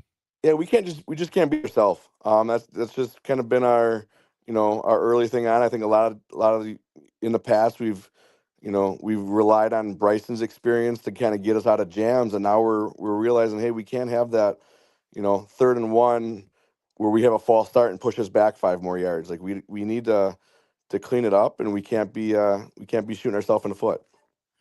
Outstanding. Again, Coach Jason Rick of the Wittenberg-Birnhamwood Chargers, congrats on the success your program has had in recent years. Best of luck as you finish up the regular season, and really appreciate your time here tonight. Yeah, no, thanks for having me. I enjoy it, so I appreciate that. Fantastic, and we'll get you back on soon, because when we hear you enjoy it, that means we want you back soon. Sounds good. Thanks, Coach. Yep, thank you. Then that's Jason Rick, the head football coach of the Wittenberg-Burnham Chargers. Again, that is a tough conference. That is a really tough conference. And Marathon is a good football team. They're on the road against on Friday. And then, of course, Amherst, don't have to say they're a good football team. They prove it, and they prove it every week and every season. But Wittenberg-Burnham has been proving it in recent years as well. Some really good football teams at Whitburn for the last number of years. And they're going to look for another good run in the postseason tournament coming up, hopefully, in the next couple of weeks. We're going to take a timeout. Come back, look ahead. Yep, we're heading to week number 8 of the high school football season. Huge games with conference and playoff implications as well. I am Chad Holmes. It is the Big High School Sports Show on 98.9 WXCO. On Saturday, the Wausau East High School football team plays host to Lakeland in a great Northern Conference matchup. Hear all the exciting action live from the Clover Belt Credit Union broadcast booth, starting with the pregame show at 11:35 a.m. and the kickoff set for 12 noon on 98.9 WXCO, online at WXCO.FM. Mobile devices and Alexa by searching WXCO and on the Civic Media app. Wausau East football on 98.9 WXCO is brought to you by Compass Properties, Grand Avenue Artifactory, Sun Printing, Wisconsin Valley Flag Football, Lopnose, The Mill Yard, Northland Painting, Callan Street Pub, Rocket Industrial, and the Clover Belt Credit Union. It's Wausau East hosting Lakeland in high school football Saturday, live from the Clover Belt Credit Union broadcast booth, starting with the pregame show at 11:35 a.m., kickoff at noon on 98.9 WXCO, WXCO.FM. Mobile devices by searching WXCO and on the Civic Media app. What's your idea of fall fun? Maybe it's hitting the trails on a new ATV. Then it's time to call CCU. That's Clover Belt Credit Union. Or if you're thinking of a UTV for hauling wood or hunting, or maybe just because it would make the tasks around your property so much easier, it's time to call CCU. ATVs, UTVs, utility tractors, and their attachments for care of your property. Whether you need it for fun or to get the job done, Clover Belt Credit Union is here to help with the great rate financing you want. What are you waiting for? Life's too short and winter's too long. Thinking about a motorhome or maybe a snowplow for your ATV or utility tractor? Call CCU for great rate financing. And if you're thinking motorcycle, Clover Belt Credit Union has the financing you need for the bike you want. Call or apply online at ccuwausau.com. Check it out. For vehicle loans, for mortgages, for financing fall fun, call Clover Belt Credit Union. That's CCU. Local lenders lending local money, keeping our community strong. For more than 60 years, Sun Printing has been Central Wisconsin's printer of choice. Due to their commitment to quality, creative solutions, and dedicated service, Sun Printing's team offers you a wide spectrum of services. Whether you need vehicle graphics, offset, digital, large format, graphic designer mailing, they print everything under the sun. No project is too big or too small. So give Sun Printing a call at 845-4911 or visit them online at sunprinting.com. Thanks to the Wausau West Warrior Gridiron Club for their support of this broadcast of Warrior Football on 98.9 WXCO. The Wausau West Warrior Gridiron Club supports the Wausau West football student athletes in their activities and supports the Warriors from the opening kickoff to the final gun. Find out more about the Wausau West Warrior Gridiron Club and Wausau West Football at their website, wausauwestfootball.com. Again, thanks to the Wausau West Gridiron Club for their support of this broadcast on 98.9 WXCO.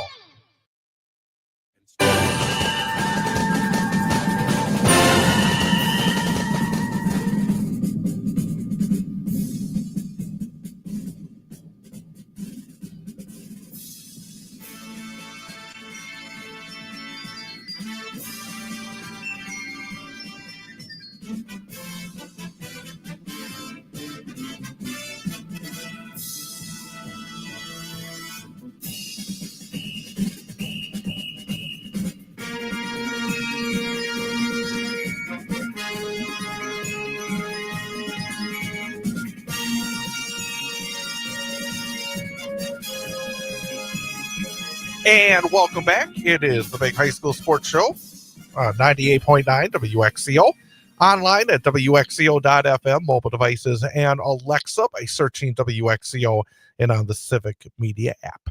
Also at YouTube.com and the 98.9 WXCO channel. Chad Holmes with Ian Welsh. And Ian, I'm going to say it to you because I normally say it to Jason Foster. Okay. The best part of the show is when we have the interviews. I think it's absolutely. always great to hear from coaches and student athletes, find Mhm. out a little bit more about what makes them tick, learn a little bit more from inside the lines, because as much as I think I may know, I don't know. And I'm not in the locker room when things are at the tightest in terms of situations, or out on the field when things are going either sideways or not as well as you'd like. But to hear the thoughts of Jason Rick, the Wittenberg-Burnham coach, and hear about how when you lose your starting quarterback before the first game of the season, how it just blows everything up, because this was a young man that Bryson Schmidt, who had been so good, who was expected to be one of the best players in the area, and to lose him with a season-ending injury before the season starts, and how do you put it all back together, and being in such a tough conference. And I love hearing about that, and hearing from the two young men from Newman Catholic and their football Absolutely. program, and how the last 2 years that program has been just fighting injury after injury. A team with 20 or fewer players on it, and a lot of these injuries are two-way players, and still to battle and still to have a 5-2 record going into their game against Tri-County on Friday night. I just love hearing the thoughts of these folks who are so close to the action, and that's what, again, I think the best part of the show. Absolutely. I think a lot of the stories they talk about, to hear it actually told from their perspective is,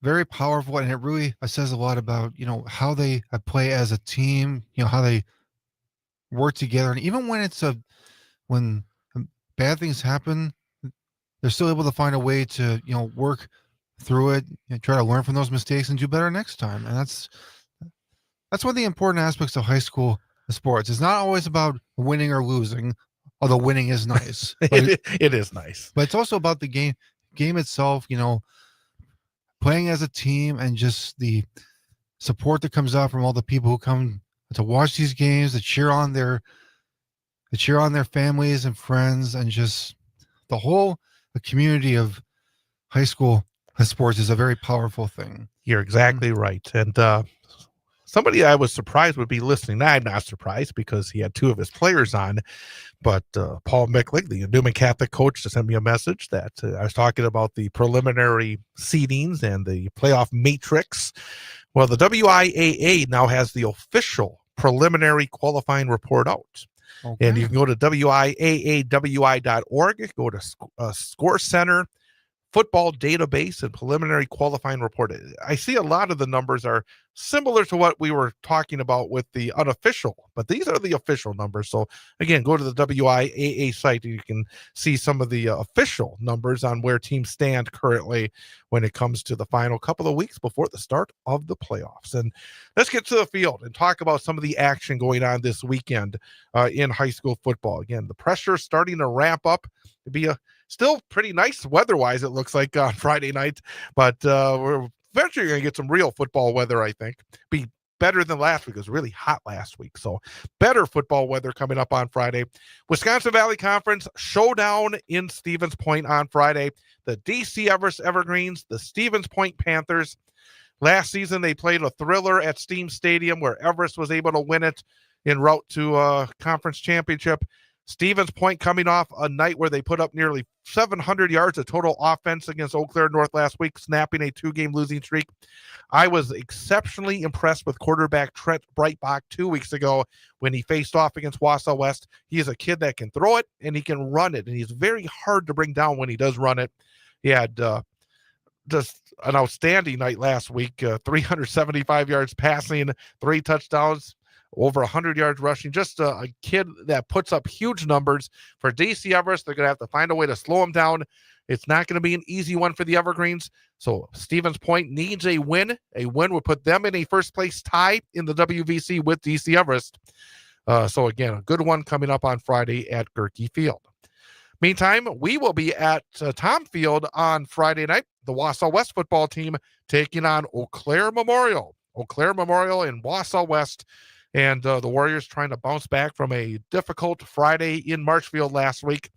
They had a 2-game winning streak. Things were going really well for the Warriors, and then Marshfield defeated the Warriors 40-22. Eau Claire Memorial, hey, they got their first conference win, and this is an Eau Claire Memorial team that has been much improved from a year ago. They were a team that, watching them last year, they did not want to tackle. They did not look like they wanted to play football. This year, from the very first game, I remember watching the first game when they played Hudson, a very good team. It was a different Eau Claire Memorial team. It's a team that's been much more competitive this year. They came inches away from beating their crosstown rival, Eau Claire North, a few weeks back. And then last week, they did defeat Wisconsin Rapids 29-20. Aaron Gunlock is a quarterback that likes to throw it around a bit. Had 202 yards and 3 touchdowns. And they also showed a bit of a run game. They had a pair of 100-yard rushers against Eau Claire North. Wausau West has had a little difficulty, I think, slowing down the run recently. That's one area the Warriors have to be better at. I do think Wausau West should be able to move the football both on the ground and through the air on Friday night.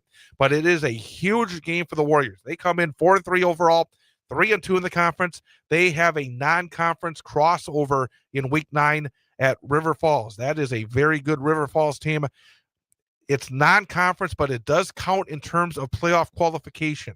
Every team in the Valley has one game with a Big Rivers team that is considered a conference crossover, where the game does not count in the conference standings, but it does count in terms of qualifying for the playoffs. So, again, for Wausau West, you want to get that 4th conference win this week, then not have to go over to River Falls to get a 4th conference win next week.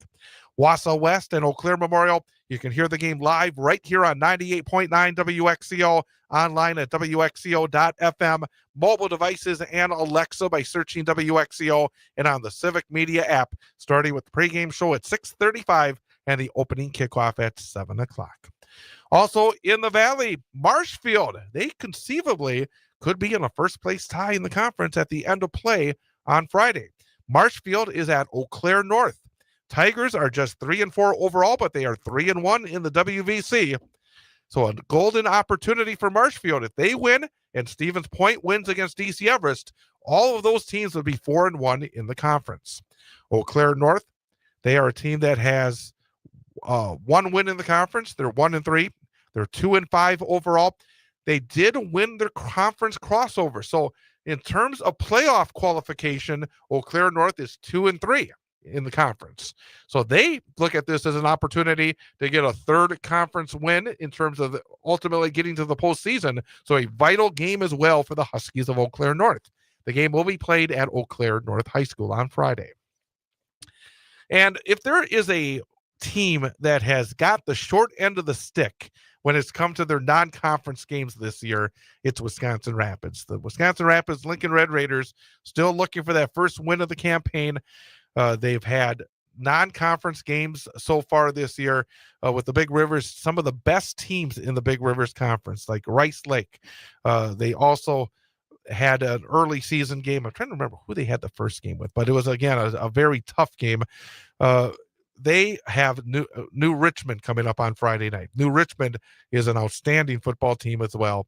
So New Richmond at Wisconsin Rapids, boy, again, it's going to take time for Mike Krenz to build that program, but he is a guy that knows what he's doing. It's a team that, I think, a program that will get better. They've gotten better as the season's gone on. They've played much more competitive football games the last 3 weeks. They lost 14-12 against Wausau West 3 weeks ago.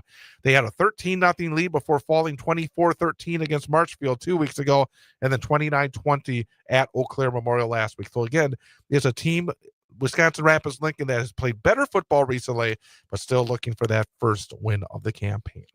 Great Northern Conference. Boy, what a race we have in the GNC. 3 teams are tied atop the conference standings. We got Merrill, we have Mosinee, and we have Tomahawk. They're all 4-1 in the conference. And 2 of those teams will meet in a showdown Friday night. Merrill at Tomahawk. Tomahawk, what a year for Coach Dewey Riley and his team. Dewey Riley, and I hope you heard our interview with him a few weeks back here on this program. He led Tomahawk to a state hockey championship last year. Now he's turned around the football program as well. And when he's done with football, he'll be back on the ice with Tomahawk to start their season. So what Dewey Riley has done has been incredibly impressive at Tomahawk.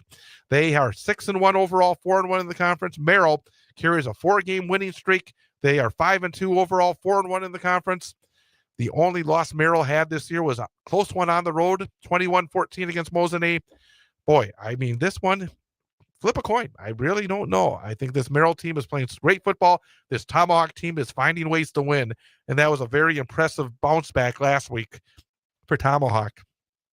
They lost their first game of the year by 7 to Mosinee 2 weeks ago, but they went on the road, beat an always good Medford program 24-14. So again, really, really good stuff. Merrill at Tomahawk on Friday night. Mosinee will look to keep their share of first place in the conference. They travel to Antigo. It's been a struggle for the Antigo Red Robins so far this year. Still looking for that first conference win. They're 0-5. They're 1-6 overall.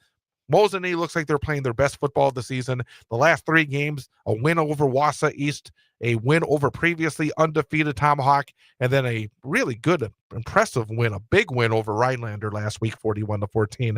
And for Antigo or anybody else facing Mosinee, have to try and slow down Triefstoffel, both running the ball, passing the ball, on defense. He does it all for the Mosinee squad. So Mosinee at Antigo. Medford is at Rhinelander.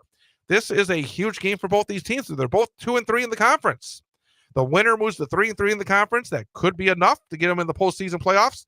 The loser goes to 2-4. Then they will have to win their final game and then hope that 3-4 in the conference is good enough to make the postseason. So Medford at Rhinelander, massive game for both these teams if they hope to be playing in a couple of weeks in Level 1. And coming up on Saturday, another game that we will have for you right here on 98.9 WXCO, online at WXCO.FM, mobile devices and Alexa by searching WXCO. And on the Civic Media app, the Wausau East Lumberjacks play host to the Lakeland Thunderbirds. Another significant game in the Great Northern. Lakeland, to start things off, they are 1 game out of first place. Lakeland is 3-2 in the conference, 5-2 overall. They snapped a 2-game losing streak last week, 21-7 over Antigo.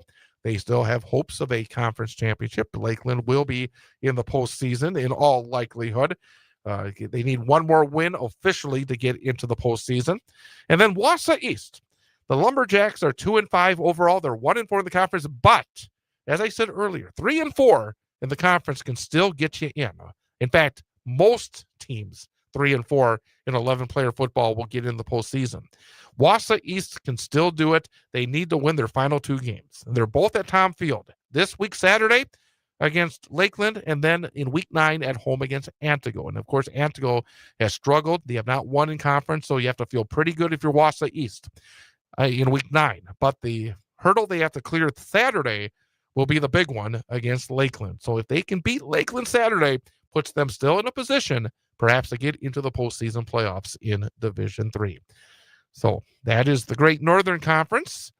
CWC Large. We just talked plenty about CWC Large with Jason Rick, the head football coach at Wittenberg-Burnhamwood just a few minutes ago.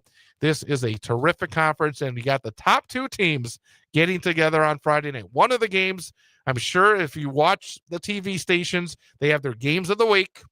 I would think that they would be at this one, Amherst hosting Stratford. For the conference championship in all likelihood, Stratford, they started their season off with non-conference losses to Mosinee and to Edgar, but since then they have won 5 in a row in conference. Their closest shave came against Wittenberg-Burnhamwood in week number 4 of the campaign. Wittenberg-Burnhamwood had a lead into the final seconds. Stratford scored late to force overtime and then won it on a long field goal, 16-13. Since then, Stratford has been playing some dominant football. They look to be really rolling into form heading into this one against Amherst. Amherst, meantime, they started their off with 5 consecutive blowout wins. They were dominant in their first 5 games. Then the last 2 weeks, 35-22 against Spencer Columbus at home in Amherst 2 weeks ago. As Spencer Columbus, again, a team that's played the very good teams, very, very tough this year. And then last week, Amherst had to struggle and ultimately get a late interception to hold on for a 27-21 win at Wyawega Fremont. So again, in terms of form, it does look like maybe Stratford is rolling into form a little bit better than Amherst, but Amherst does have the home field advantage, and it should be a packed house at that beautiful facility in Amherst as Stratford takes on Amherst on Friday. Another game that I think has the potential of being one of the more entertaining games this week in high school football is Wittenberg-Burnhamwood at Marathon.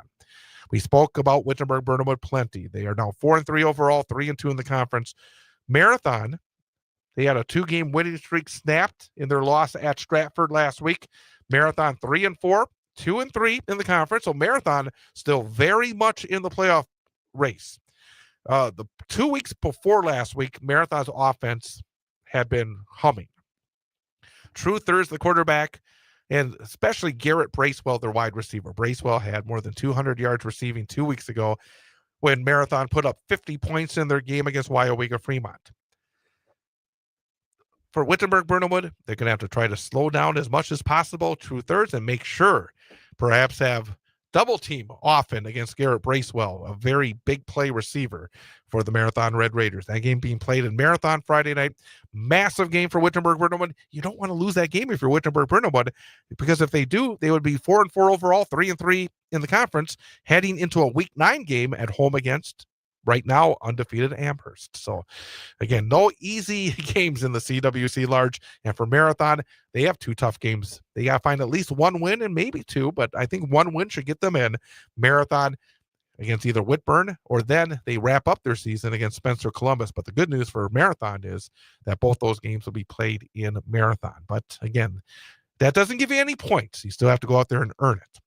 Colby is at Spencer Columbus, and all of a sudden, after that big win for Spencer Columbus last week at Loyal Greenwood, they have moved themselves into playoff position.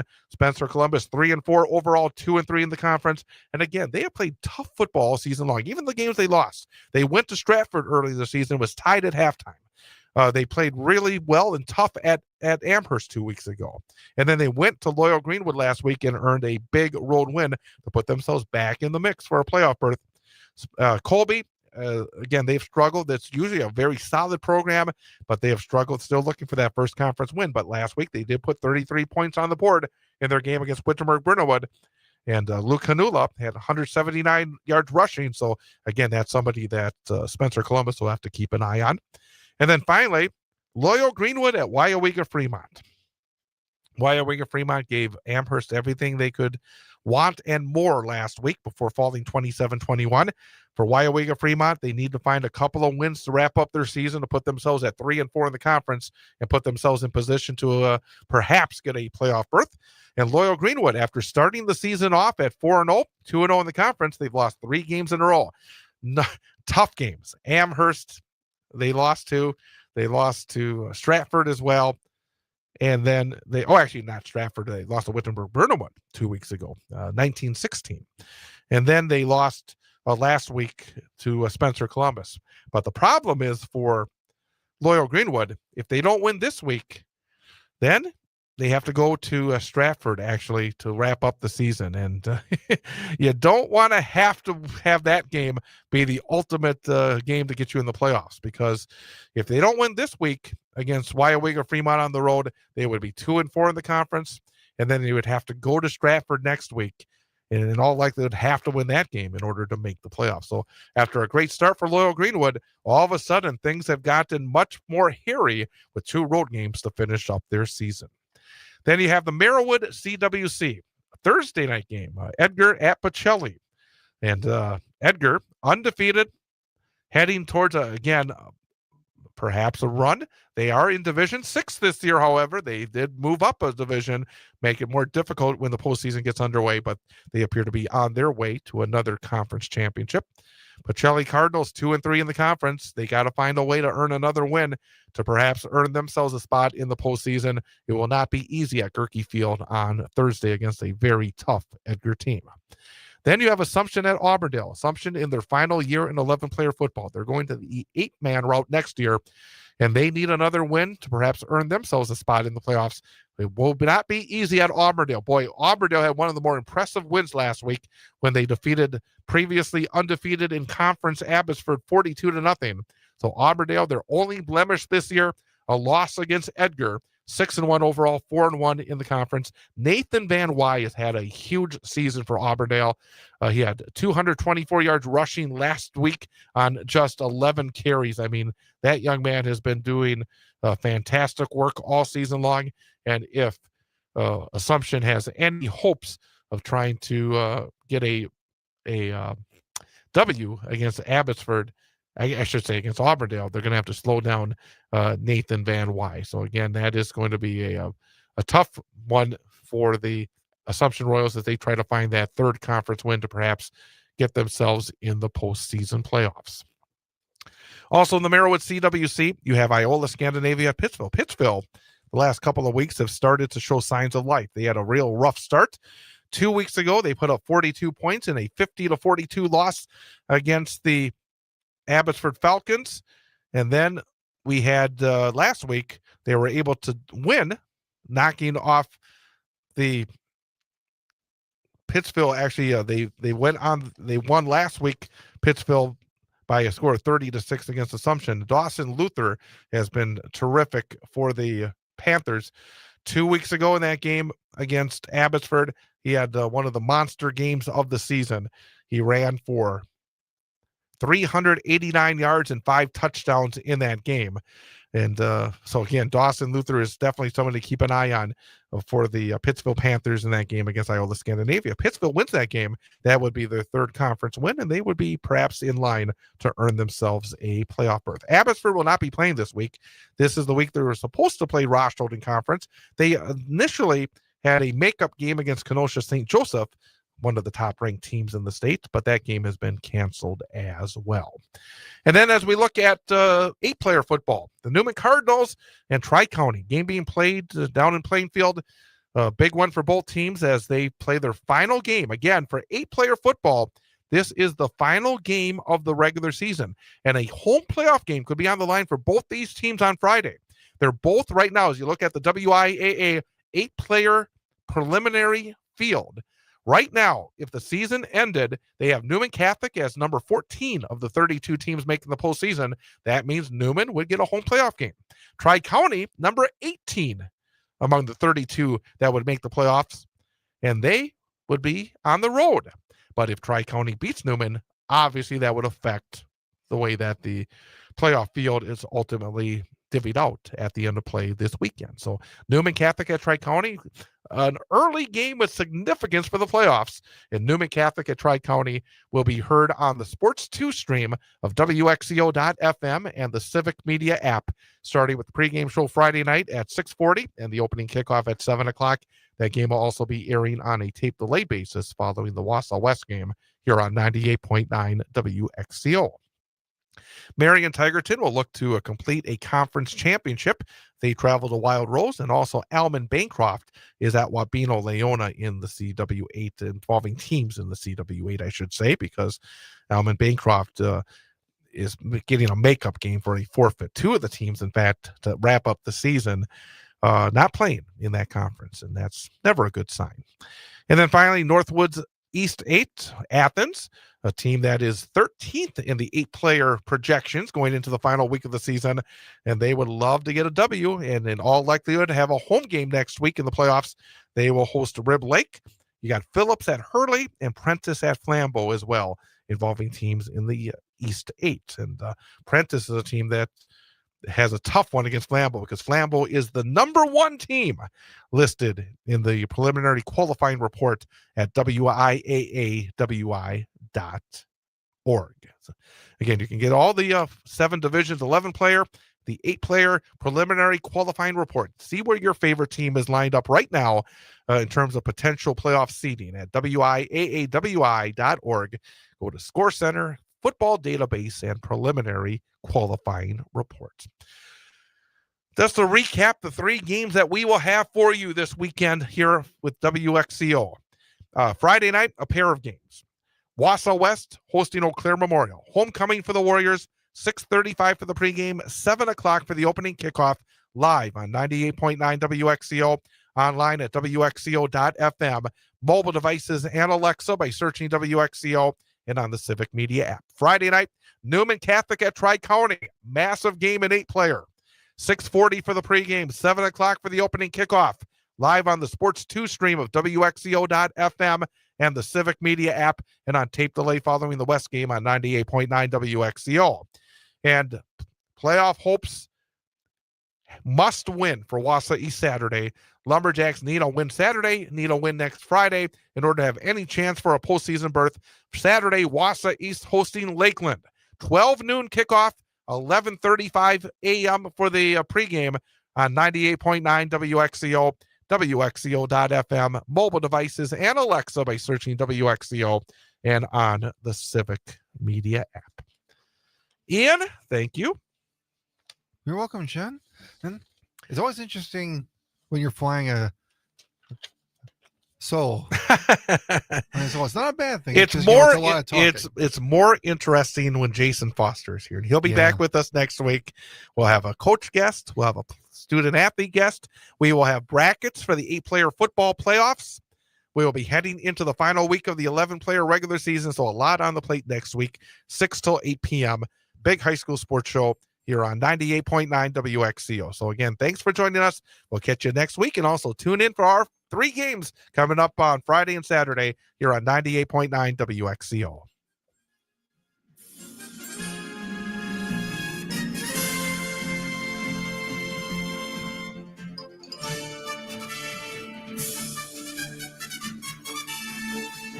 WXCO 1230 AM, W255DN Wausau, streaming at bullfallsradio.com.